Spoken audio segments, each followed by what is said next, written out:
Usong-uso nga ngayon ng iba't ibang uri ng pamparelax. Aba, paano ba naman? Nakakapagod talaga ang pagpasok sa work at pagpasok sa school. Kaya naman, kailangan talaga natin ng pampatanggal ng stress at pantulong sa atin para mabawi natin ang ating lakas. At ngayong araw nga, let's discover some new and fresh ways in maintaining health, beauty, and wellness here on Lifestyle on View TV.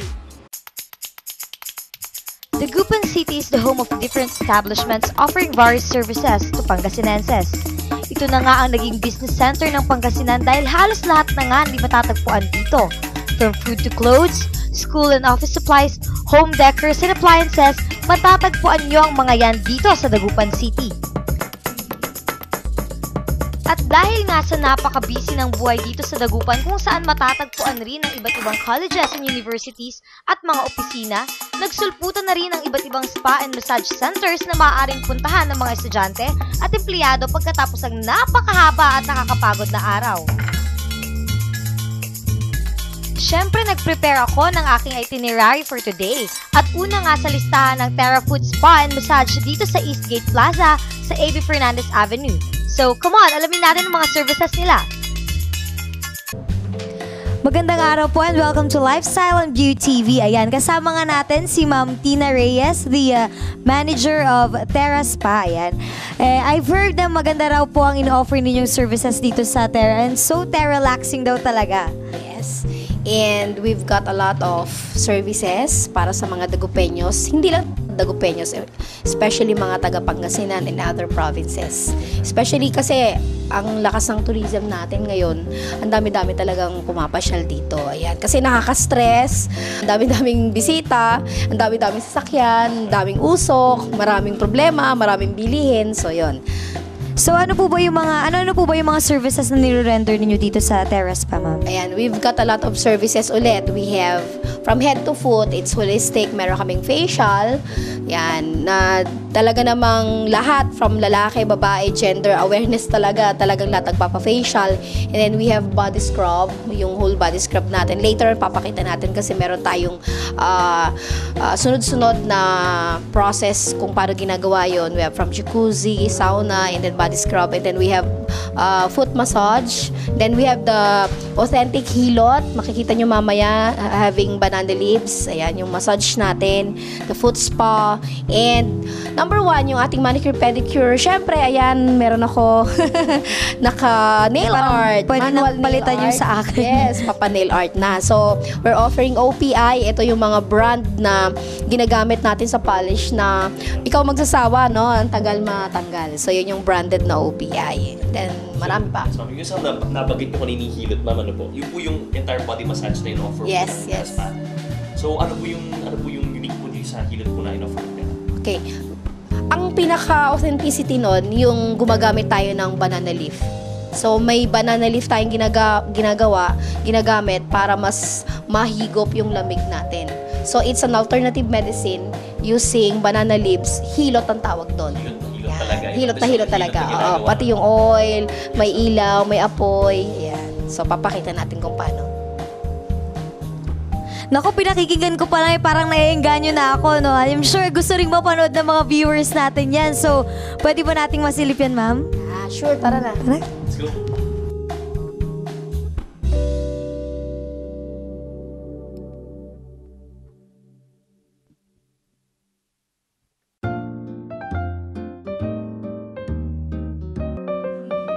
Ayan, so nandito nga po tayo pa rin sa Terra Spa and nakikita natin sa likod ko yung jacuzzi. Ayan, so ma'am, ano po yung ginagawa nilang sa likod ng model natin? Yan. Ito yung tinatawag nating Terra Spa body scrub treatment. So, ang unang-unang gagawin natin, pinagja-jacuzzi natin yung client. Magja-jacuzzi siya para mas mag-soften na yung mga dry skin. So, merong special oils and herbs yung So, water. ano po ba yung mga nakalagay dito sa Yan, so ang dami, no? Para tayo nagluluto sa kawa. Niluluto natin si Miss Arlene. Ang meron yan is special oils and herbs, especially from Terra. Yan. So, meron tayong rose, petals of roses. Sabi nila, ang petals of roses ay isang napakagandang ginagamit para mag-moisten yung dry skin. So yung mga petals Hindi lang pala, siya hindi lang siya design. Hindi, Oo, yun. it's So, not. narinig niyo po yun. So, hindi lang siya design. yung mga juice na lumalabas doon sa petals is nakakapag-moisten ng dry skin. So, nakakatulong siya. At maganda rin siya for eye bag treatment. Actually, kapag nilagay mo dyan, pag puyat ka, it helps. So, hindi lang siya pipino, pwede, no? Oo, Pwede rin petals. yan. So, ano pong mga nilalagay nila dito sa kanya? Yan, gumagamit sila ngayon ng special. Actually, meron siyang mga beads na ginagamit. So, special organic materials and meron tayong fruits and seasons. Yun ang pinakamaganda doon. Yung fruits and seasons natin, like pwede tayong gumamit ng papaya. Ayan. And then, meron din tayong tea tree. Meron tayong ginagamit nun. At meron na siyang whitening. And then later on, kapag nakadapa na siya, meron na siyang sangkap na gagamitin. It's called body scrub and body rub. So, i-rub yung buong katawan para mas mag-tight yung skin, hindi siya sag, and then moisturize na later. So, gaano po siya katagal na kailangang ibabad after nung... Minsan, kapag mas okay sa kanila, it takes 20 to 30 minutes. So, yung jacuzzi natin is just 300 pesos. It costs For 300. two, So, yun. Napakasulit na rin po for this kind of Yeah, treatment. it's just 300 pesos per head. And then, itong area na to, may shower na sila dyan. Ayan. dito sa So, part na to. it's good for couples. It's our special couples. Pwede rin sila mag-date dito. Yes, yun yung maganda doon. So, kung gusto nyo i-treat anniversary, monthsary, or special day, birthdays ng partner ninyo, you can have Terra's special couples room. Yes. So, after po din nung scrub mamaya, bababad ulit siya or Yes. bababad ulit Bababad and then siya ulit and then yung dito, massage ibabody scrub ay, natin. body scrub na siya. Okay. Yan, so after nga nito nga jacuzzi natin, meron tayo dito yung hilot with banana leaves, ma'am. So, paki-explain po kung paano po ginagawa yan. Yan. Ang hilot with banana leaves ay isang ginagamit natin for wellness. Yung wellness natin, especially may course tayo ng wellness sa TESTA. It's a 15 days course na nagbibigay ng prevention of diseases. And one of the alternative is banana leaves. Ito po yung sizes ng cut ng banana leaves. Makikita nyo, meron siya sa dulo. Hindi siya Opo, bakit po? Yan. So, ito yung pinaka-area natin kung saan natin siya i-slide later, mga 5 to 10 minutes. Okay? So, 10 minutes po siyang mag-stay sa body nung ano. Yes. So, kung kukunin mo siya, it will be like this. So, kailangan hinahagod siya. Okay, so, ganyan po yan. Kasi minsan, kapag sobrang lamig talaga, hindi mo yan maiihi. Mm-mm. Okay, like, try mo ma. Yan, mabigat siya. Nakadikit siya sa skin. Nakadikit siya. So, sometimes, kailangan mo pa siya ng force para lang na makuha mo siya. Yan. So, anong klaseng oil po yung nilagay nila? Hindi pa siya pwede. So, that's aroma oil na ginagamit namin. It's mineral oil. So, ang maganda niyan, kasi kagaya nito, medyo okay na yung part na to, kusa naman yan na matatanggal. So, kailangan mo siya i-slide talaga dito. So, paano po nila ginagawa? Yan, Nilalagyan ng oil Ayan. yung banana Nilalagyan leaves. ng oil yung banana leaves, lagyan mo siya ulit. And then, Lagyan ng oil yung banana leaves and then Pinapainit siya. natin siya. So ngayon, makikita mo yung part na dumikit doon sa part, meron na siyang parang parang kanina sa acupuncture natin. Medyo low yung part na yon. And then, sabi nga nila, itong mga part na to, especially along scapula area, is bahay siya ng lamig. Which is lamig na usually mas madali kasi maintindihan kapag O sinabi kaya, ng lamig. kaya lagi madalas sumasakit yung likod. That's nodules, okay? Yung mga bilog-bilog dyan, yan, yung mga nandyan na sinasabi nating lamig, isa siyang healing mechanism na nagsisip-sip nung sipon, obo, especially nowadays malamig, no? So, yun yung sisip-sip. So, yun yung benefit na makukuha dito sa ano. So, ano siya talaga, yan. Ano naman pong pagkakaiba nito dun sa traditional na hilot na nakikita natin sa mga albularyo, ganun po? Yeah. Ano pagkakaiba nila? Actually, ito rin yung ginagamit nila. Ganito rin po yan. Ang mga dahon kasi is meron siyang oxygen content.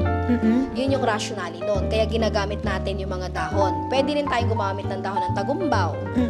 Pwede rin tayong gumamit ng dahon ng yung mga Karamihan kasi tagumbaw, banana leaves, at saka yung mga malalapad, like abaka, pwede rin siya. Yes, sinabi nyo nga po pwede yung tagumbaw, pero bakit po banana leaves yung ginagamit natin dito sa Okay. Terra? Ito yung pinaka number 1 na ginagamit kahit ba ng mga sinasabi nating quack doctor or alternative doctor.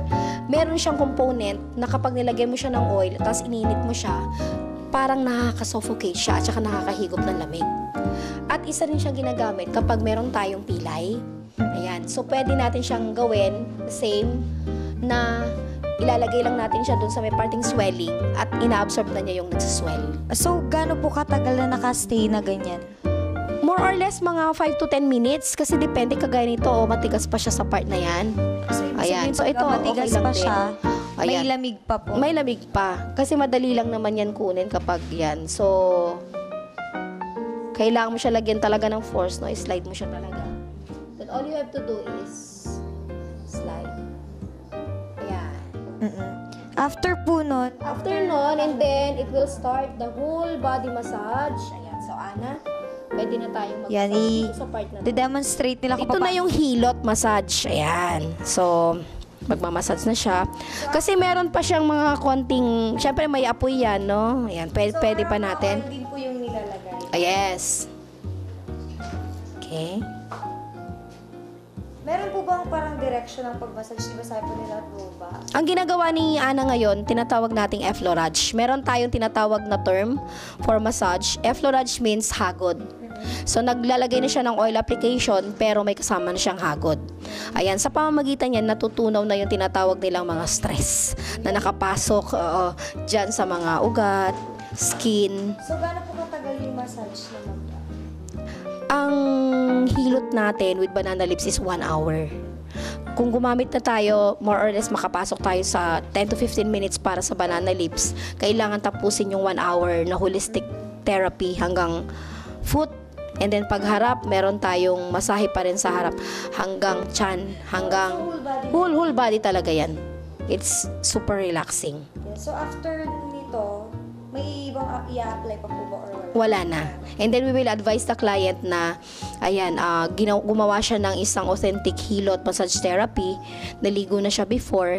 Kung po pwede, advise natin at saka wag maliligo muna for the rest of the day para sa total relaxation ng healing. Ang maganda sa hilot is yung tinatawag nating alternative healing. So, meron siya talagang sacred na healing na proseso. So, after nitong sa likod, sa paa naman po. Back of the foot, hanggang diretso na yung process. Okay. Ayan, so, after nito, after na massage yung buong katawan, magre-relax na lang siya, matutulog, and then after na tapos na po yun. Opo, meron po tayong ino-offer na lemongrass tea or iced tea. It's for free. It's compliment from Footprints and Terra Spa. Magkano naman po yung ito po? Service. Okay, the hilot is 500 pesos for 1 hour. Ayan. Sulit na po for the whole body kasi. For the whole body talaga.